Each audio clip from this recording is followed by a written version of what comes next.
नमस्कार और स्वागत है आपका हमारे channel the stories of Bharat में, जहां हम सुनाते हैं भारत से जुड़ी सुनी अनसुनी कहानी।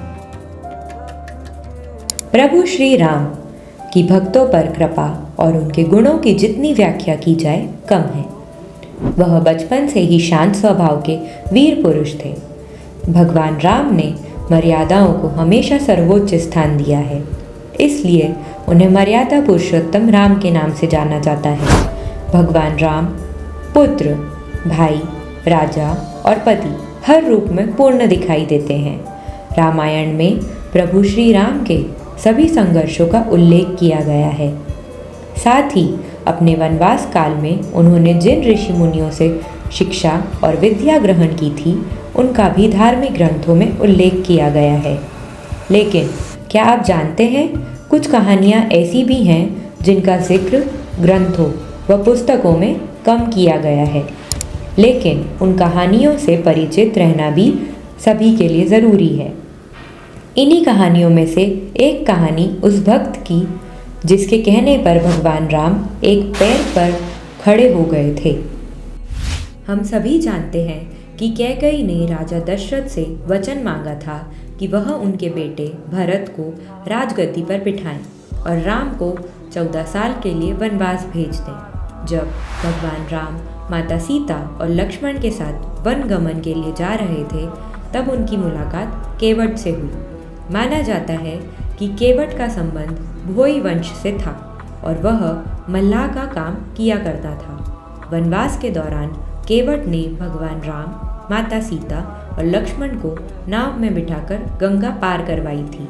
भगवान राम ने गंगा पार करने के लिए केवट को पुकारते हुए कहा कि निषाद राजतनिक नाव को किनारे लाएं, पार जाना है। हालांकि केवट नाव को नहीं लाता और राम जी के सामने एक शर्त रख देता है। क्या था यह पूरा किस्सा? जानने के लिए वीडियो को अंत तक ज़रूर देखें।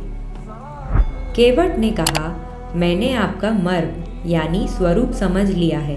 प्रभु, आपके पैरों की धूल किसी जड़ी बूटी से कम नहीं है, इसलिए आपको नाव पर बैठने से पहले अपने पांव धुलवाने होंगे, तभी वह नाव पर चढ़ने देगा।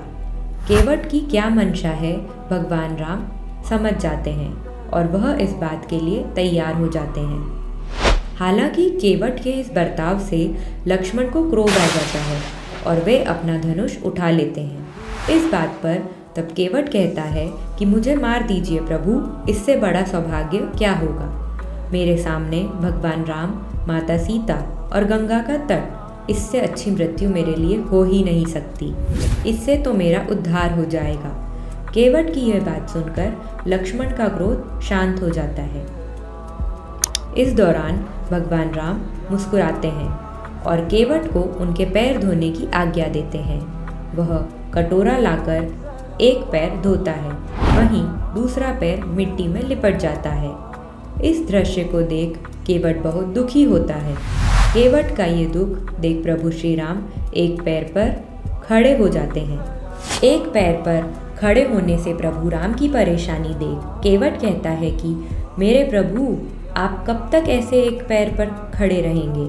मैं जब तक आपके चरण धोता हूँ, आप मेरे सिर का सहारा ले लीजिए। ये बात सुनने के बाद प्रभु राम ने केवट के सिर पर हाथ रख दिया, जिसके बाद आसमान से देवों ने पुष्प वर्षा की।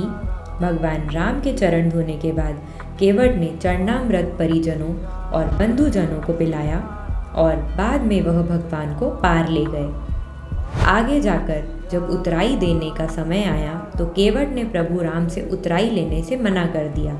उसने कहा कि प्रभु, मुझे भवसागर पार करा दो।